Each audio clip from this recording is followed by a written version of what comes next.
the high-tech world, being entrepreneurial is considered an asset. But now one local tech columnist's business activities are raising questions about whether he can cover his beat objectively. Adam Riley has more. Tell me about the first couple people you hired, because that's always interesting. Scott Kirsner is one of the biggest names covering Boston innovation. Kirsner writes a weekly column for the Boston Globe, blogs at the Globe's new Beta Boston website, and keeps a high public profile. So just where does this fit in your mental map? But the Boston Business Journal's Craig Douglas thinks Kirsner has an ethics problem.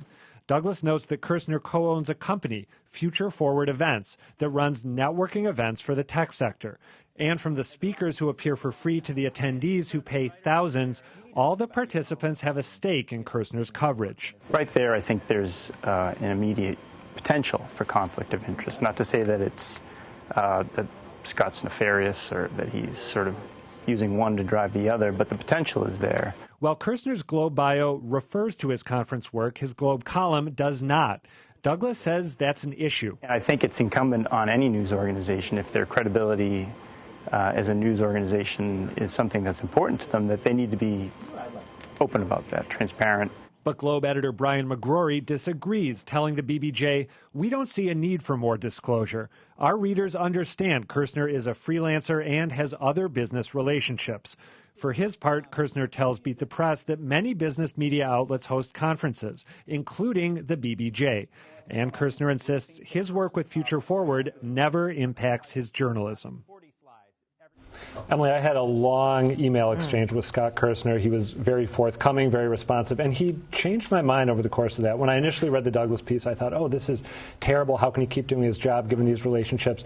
Now I actually think he can, but what I take issue with is the idea that no additional disclosure is required. Brian McGrory says Globe readers know that Kirsner's a freelancer and that he has these other business relationships. I didn't have a clue, and judging from conversations in our newsroom, I'm not the only one. I mean, we're pretty media savvy, and I don't think any of us understood that he's a freelancer. Not that that should make a difference. You still have journal. This is easily solvable. Just put it in the column. Just disclose in the column. Done. End of discussion. That's right. And I thought Craig Douglas's story was good. I mean, I learned a lot from it. There was a lot in there that I didn't know before. But I do agree with Adam that disclosure will take care of it. You know, we're really well into the personal brand era of journalism, and the idea that nobody is going to have any entangling alliances, that's kind of in the past. People do a lot of different things now, and I think that's fine. I think the online bio that the Globe runs for Scott Kirsner may be sufficient, but I'd like to see a little of that language at the bottom of his column. Print readers don't have a clue because none of that stuff is there. I certainly didn't. Ditto. I mean, it really needs to be explained in ways that the rest of us can understand, with the name of the organization there, so that you're thinking, oh, well, what is that? And then you look it up, then you can understand what that means, that he is co-owner and part of that. And so then you can determine for yourself, well, do I think that when he wrote about X, that had anything to do with it? I mean, Adam explained exactly how his role is played, but, you know, at least I know that as a reader. And I do think it's not a good thing that we didn't know this before. I assume that he was a part of that group of people who were blogging. You remember initially when they first got their bloggers, people came from all over and they were doing stuff. So I assumed some of that. I didn't really have any idea that he had businesses and was this well known and all that. I didn't know that. But yeah, I think you hit it on the head.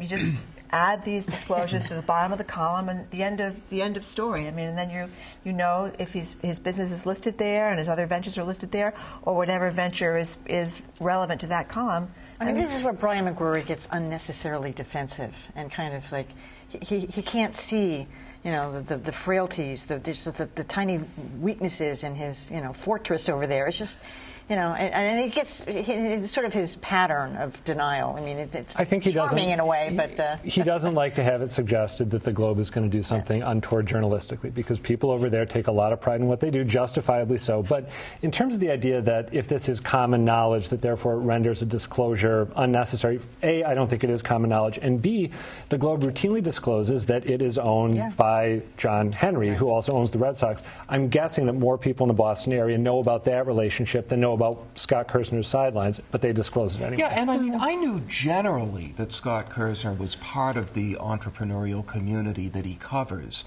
but the specifics I had no idea about. Most people don't know who he is. I didn't have any idea. I didn't know. I didn't have But any idea. if you pay attention to the whole innovation No, I know. tech sector, I know. then I'm saying most people. And remember, when we're talking about this, is that the perception is as valid as actual conflict, in when you start talking about this. So when Craig was saying, well, if it's the perception, so you want to always dismiss the perception. You don't want to leave that open. And as you noted, though, Adam, too, the financial entanglement was really tenuous at best. It's all those people speak for free. The business is something that's just on paper only. you could make a case that, say, if a particular company sends 20 participants every year and they're each paying $2,500 a head, that maybe Scott Kirsner hypothetically might be inclined to cover them more favorably. But there's no evidence that I've seen of him providing inordinately good or bad coverage. Yeah. All right.